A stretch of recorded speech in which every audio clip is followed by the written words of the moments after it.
Did you know that some ducks sleep with one eye open? Awesome, isn't it? Welcome back, let's start.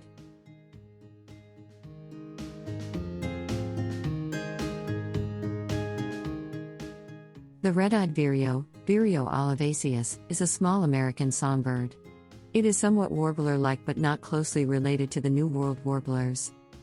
Adults are mainly olive green on the upperparts with white underparts. They have a red iris and a gray crown edged with black. There is a dark blackish line through the eyes and a wide white stripe just above that line. They have thick blue-gray legs and a stout bill. They are yellowish on the flanks and undertail covers. Red-eyed vireos are one of the most prolific singers in the bird world. Now, let's listen to its call.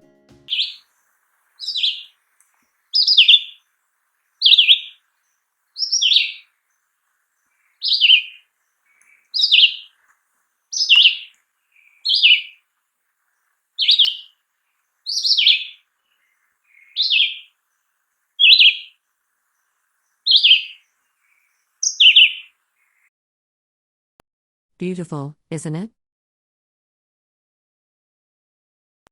I am waiting for your next visit. See you soon, and take care of your family.